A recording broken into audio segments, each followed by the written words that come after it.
हम लोग धरने पर बैठे रहेंगे जब तक गवर्नमेंट हमको नहीं बुलाएगी, कोई भी संज्ञान नहीं लेंगे तब तक। हम पूरे, और ना ही हमारी कोई जाति होती है, ना हमारी कोई बरादरी होती है, हम खाली सैनिक हैं। और पूरे देश में एक तरह से आक्रामक हैं लोग, गुस्से में हैं, क्रोध में हैं। थोड़ी बता दोगे और बुजुर्ग दाम है ये भी फौजी असली ना, फौजी असली फौजी है तो उनकी मांगने में तो सगड़ा फौजी मोदी का वोट तोड़ ला जाओ, मोदी की हाथ खड़ी अपना आप ही हो जाएगी। रोहित रिपोर्टर देख रहे सभी दर्शकों को स्वागत है। आज मैं भारत की राजधानी दिल्ली के अंदर जंतर मंतर पे मैं मौजूद हूँ। लगातार 154 दिनों से जो भूतपूर्व सैनिक जंतर मंतर पे बैठे थे, चाहे गर्मी हो, चाहे सर्दी हो, चाहे धूप हो, चाहे 50 डिग्री का टेम्परेचर हो, लगातार बैठे हुए 154 दिनों से अपनी मांग पे अड़े हुए हैं। पर सरकार इनकी बातें ना सुन रही है, ना संज्ञान में ले रही है, ना कोई जवाब दे रही है। आइए यहाँ पर जो भूतपूर्व सैनिक हैं, ये काफ़ी अलग अलग जिले से, स्टेट से निकल के आज जंतर मंतर पे आए हैं। आइए हम इनसे बात करके जानते हैं कि इतनी गर्मी में ये लोग क्यों आकर के बैठे हैं, इनकी ऐसी क्या मांगे हैं जो मनवाने के लिए सरकार तक आए हैं। वो आज दिल्ली आकर के जंतर मंतर पे कड़कती हुई धूप के अंदर बैठे हैं। सर क्या नाम है आपका? मेरा ऑनरी कैप्टन भावर सिंह राठौड़, मैं जयपुर से आया हूँ। जयपुर से काफ़ी 3-4 गाड़ियाँ हैं। हमारी मांग है कि ORFP जो 1 रैंक 1 संघ में जितनी वीक संगतियाँ हैं उसको गवर्नमेंट पूरा करे, क्योंकि इन्होंने कुछ वर्ग को दे दिया, बाकी को जवान से और जेसीओ तक, आंध्री कमीशन तक कुछ नहीं दिया। इवन कि ORFP 2 में उनका कम और कर दिया, देना अलग रहा। तो ये काफ़ी दिनों से हमारी गवर्नमेंट से है, गुंजाइश 2015 से CP से ही चला आ रहा है, लेकिन हम कंटिन्यू इनको बता रहे हैं गवर्नमेंट को, भाई ये जो भी कमियां हैं वो पूरी करो और हमारी जायज़ मांग है, कोई नाजायज़ नहीं है। इसके लिए हम काफ़ी सालों से संघर्ष कर रहे हैं और अभी तो काफ़ी दिनों से चल रहा है। अपने 20 फरवरी से कंटिन्यू धरना प्रदर्शन जंतर मंतर पे हम लोग आए और हमारे साथी बहुत आए, हर स्टेट से 15-20 गाड़ियाँ आए, हजारों लाखों की तादाद में। हमारी एक ही मांग है कि जो ORFP में जो भी संगतियाँ हैं वो पूरी करो, और जो भी इसमें जैसे वीर नारियाँ है, फैमिली पेंशन है, डिसेबिलिटी है, उनमें जो भेदभाव है उसको सही करो। इसी तरह MFC मिलिट्री सर्विस पे उसमें भी भेदभाव है तो वो बराबर करो, सबको इक्वल होना चाहिए, हार्डशिप सबको बराबर होना चाहिए। तो ये है जायज़ है, कोई गलत मांग नहीं है। इसीलिए हम लोग यहाँ आए धरना प्रदर्शन कर रहे हैं कि हमारे लिए कुछ सोचे गवर्नमेंट और देखें, लेकिन अभी तक कोई गवर्नमेंट ने हमारे अगेंस्ट कदम नहीं उठाया। हमारा धरना कंटिन्यू जारी रहेगा जब तक हमको नहीं बुलाया जाएगा, नहीं सुना जाएगा, तब तक हम नहीं रुकेंगे। ये है। कुछ लोगों का ये भी कहना है कि जो ये विसंगतियां हैं ये कोई मुद्दा नहीं है, ये जिद पर लोग बैठे हुए हैं जंतर मंतर पे, अपनी जिद के बहस की वजह से बैठे हैं। ऐसा कुछ नहीं है हम उनको प्रूफ करके दिखाएंगे। ऐसे कैसे जिद कोई, अब जो कोई किसी की मांग ही नहीं, किसी तरह कौन मानेगा? हम सबूत देंगे, उनके साथ सब सबूत देंगे, सबूत के साथ पेश करेंगे कि इसमें ये विसंगतियां हैं, हमारे साथ ये हुआ है, तभी मानेगी गवर्नमेंट। झूठ कब तक मानेगी? हम सही बात को लेके चल रहे हैं। हम यही कह रहे हैं गवर्नमेंट एक कोई रिटायर्ड जजों की एक कमेटी बना दे, वो डिसीजन दे, गवर्नमेंट को रिपोर्ट दे कि क्या कुछ इनकी मांग है, सही है, गलत है। हम उनको प्रूव करेंगे, हम लिख के देंगे भाई इसमें ये कमी है, इसमें ये कमी है। तो नीचे वालों को कुछ नहीं मिला। काफ़ी चीज़ें हैं जो अभी क्या बताऊँ आपको, उसमें काफ़ी चीज़ें हैं, हर रैंक के पीछे अलग अलग है। और इसी तरह से इन्होंने जो पे सेक्टर लिया है ना, उसमें बहुत सी कमियाँ हैं। किससे कैलकुलेशन कराया, कहाँ से किया, वो गलत है। और एक सिपाही से लेके ऑनरी कैप्टन तक बहुत ही कम है, जो कि नहीं होना चाहिए। जबकि ORFP लागू थी सिपाही और जेसीओ को, कम सर्विस में आते हैं उनको, बाकी को नहीं लागू थी। ठीक है, हमने कहा गवर्नमेंट ने दिया है, लेकिन नीचे वालों को नहीं मिला, ऊपर वालों को मिला। सबसे ज़्यादा वो खा गए जितना भी फंड था, हमारे लोगों को कुछ नहीं मिला। ये है, अभी भी इसमें कुछ नहीं है। OR2 के अंदर बहुत सी तो कम कर दी, आने लेफ्टिनेंट कैप्टन सुबेदार मेजर का है ही नहीं, कुछ भी नहीं है, एक नया पैसा नहीं मिला है। कुछ सिपाही आपको नायक पेंशन नहीं मिल रही है। पेंशन मिल रही है। हाँ। जो पेंशन के अंदर विसंगतियां जो हाँ। 1 रैंक पेंशन में जो हुआ ना रैंक में, हाँ। वो सही नहीं है। हाँ। वो गलत हुआ, उसको सही करें, इसलिए हम धरना प्रदर्शन कर रहे हैं। तो उसके लिए सबको एक होना पड़ेगा। एक भूतपूर्व सैनिक एक नहीं है, अलग अलग टुकड़े में बटे हुए हैं। अभी हम सब एक ही है। अभी हमने नया एक फेडरेशन ऑफ वेटरन्स एसोसिएशन बना दिया, उसके अध्यक्ष है सरदार अर्जुन सिंह राठौड़, जो राजस्थान से बिलोंग कर रहे हैं। सब लोग पूरे हिंदुस्तान में उनको चुना है और वही रख रहे हैं, जायज चार्ज रख रहे हैं, कोई गलत नहीं है। गलत कितने दिन बैठेंगे, कितना क्या, उनको प्रूफ भी तो देना पड़ेगा। तो इसलिए हम गलत नहीं है, हम सही है। हमारे साथ जो कुछ हुआ है उसके लिए हम बैठे हैं। हमारी जो विसंगतियां है वो पूरी करे सरकार, हम कभी नहीं बैठे, कल ही धरना समाप्त कर देंगे। अच्छा, एक बात बताइए, जो वीर नारियों की बात आती है, विधवा पेंशन की बात आ रही है, तो यहाँ 154 दिनों में कोई वीर नारी, कोई विधवा आई नहीं है जंतर मंतर प्रदर्शन के लिए। बहुत आई नहीं आ सकते। वीर नारी का क्या है, 9,000 8,000 पेंशन है, उससे बच्चे कैसे पढ़ते हैं उसके। इसी तरह आप सिपाही से ले लो, 15 साल में निकाल देते हैं।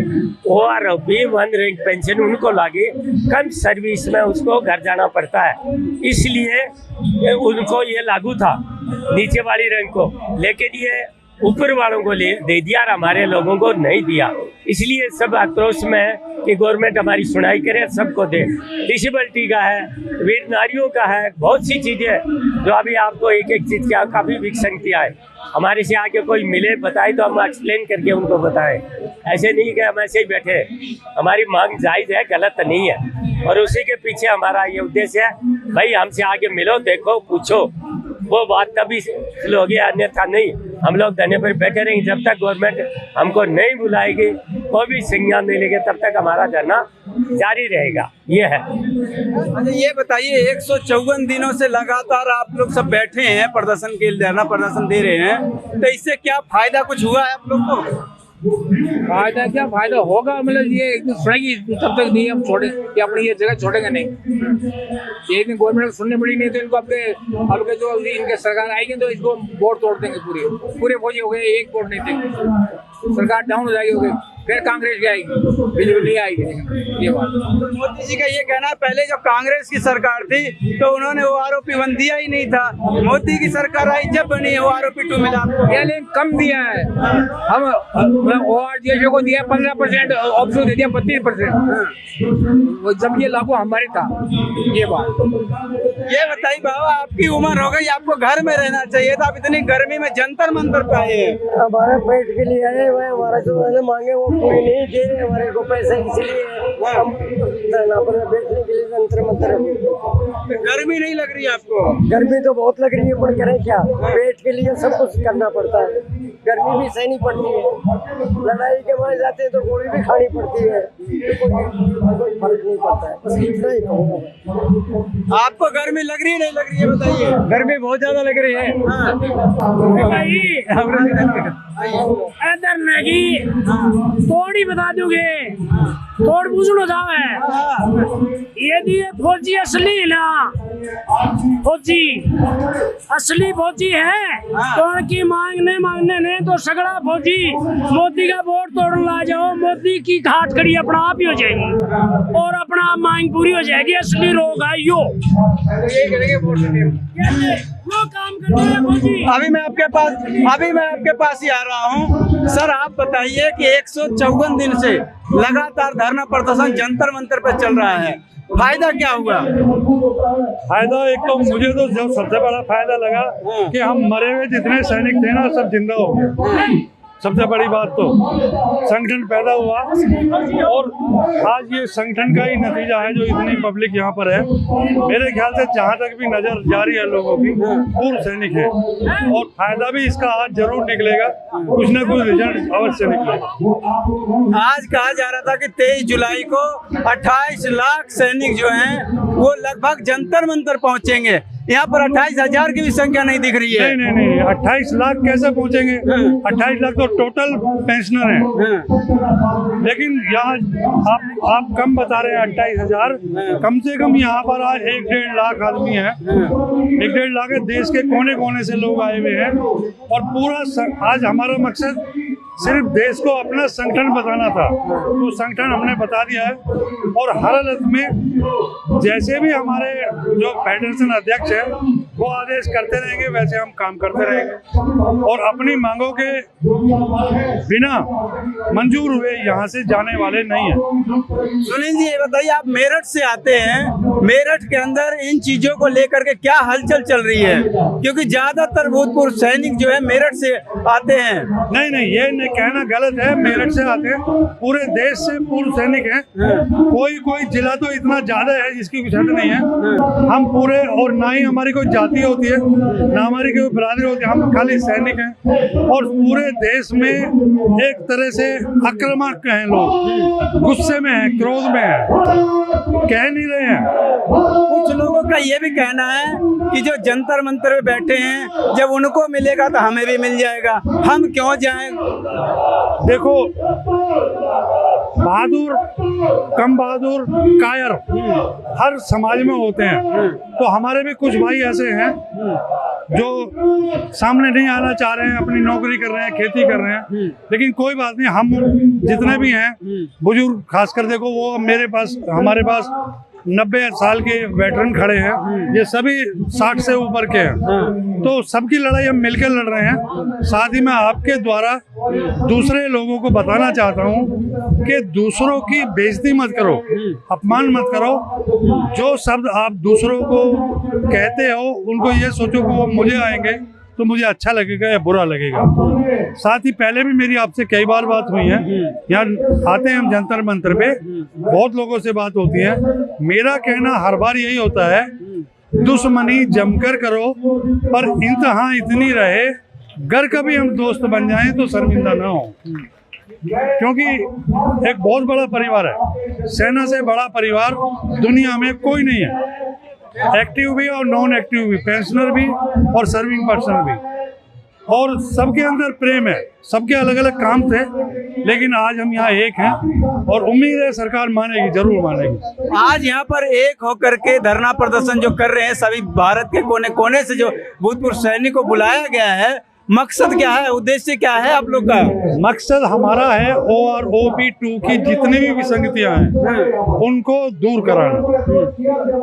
उसमें से जो डिसेबिलिटी है, हम लोगों को, जो हम नॉर्मल लोग जो बैठे हैं, इनको कुछ नहीं मिलने वाला इसमें से। MSP ऑन सर्विस को मिलेगी, एजुकेशन अलाउंस ऑन सर्विस को मिलेगा। हमको तो CSD में जो अंतर है, मैं गाड़ी 5 लाख की ले सकता हूँ, एक अफसर है वो 20 लाख की ले सकता है। क्यों ले सकता है? मेरी प्रॉपर्टी तो उससे ज़्यादा है। अब आप बोलोगे कि आप फिर पैसे के लिए लड़ रहे हो, पैसे के लिए लड़ने वाला है कोई नहीं है। सब मान सम्मान की लड़ाई है और उसी के लिए हम लड़ रहे हैं, उसी के लिए लड़ते रहेंगे। तो इस तरीके से प्रदर्शन कब तक चलता रहेगा? कब मानेगी सरकार? जब तक सरकार नहीं मानेगी तब तक चलता रहेगा। नहीं मानेगी तो जैसे हिमाचल प्रदेश, पंजाब, अभी एक चुनाव हुआ था इधर कर्नाटका, जहाँ जहाँ चुनाव होते रहेंगे वहाँ सैनिक उनको बाहर करते रहेंगे। एक सैनिक के साथ कम से कम 10 वोटें हैं। मानते हो इस बात को? उसके माँ बाप हैं, उसके पति और पत्नी हैं, 2 बच्चे भी जरूर होंगे, 1-2 और उसके भाई मेंबर जरूर होंगे। तो लगभग 10 एवरेज मान के चलो, तो 28 लाख एवरेज हम मान के चलते हैं पेंशनर का, और सर्विस पर्सन भी हैं। टोटल अगर हम 40 लाख मानते हैं तो 40 को 10 से गुणा करते हैं, कितना आ जाता है? 4 दूसरे हम 4,400 लगभग 4 करोड़ के लगभग जनता आएगी। तो कौन सी सीट को हम कब्जा नहीं कर सकते हैं अपनी मर्जी से? और हमारे लिए जो धोखा दिया है सबसे ज्यादा हमारे अफसरों ने दिया है।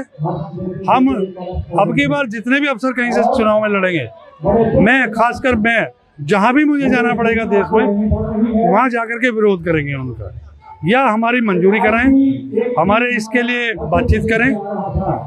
अगर ये उनको लगता है कि अब वो बात नहीं कर सकते हैं तो हमसे कराएं। हमारे पास एक से एक वेल क्वालिफाइड लोग हैं वो सब बात कर सकते हैं। कुछ लोगों का ये भी कहना है जो भूतपूर्व सैनिक है, जो फौजी, एकता की बात होती है, एक नहीं है, सब बटे हुए टुकड़े टुकड़े में। जब तक एक नहीं होंगे, जब तक मांगे नहीं मानी जाए, कैसे मानेंगे? नहीं देखो, एक तो सब हैं, लेकिन सबकी कंडीशन अलग अलग होती है। किसी के बच्चे छोटे हैं, जो 35 एज में घर आ गया है, तो वो अभी अब तक अपना घर नहीं संभाल पाता है, पूरी उम्र उसकी सर्विस में निकल जाती है। तो इस चीज के लिए हमें सोचना पड़ेगा, समझना पड़ेगा, सब बराबर कभी नहीं होते हैं। हाँ, अलग अलग तरीके से सबकी कंडीशनें होती हैं, लेकिन सब साथ हैं। अच्छा, एक मिनट।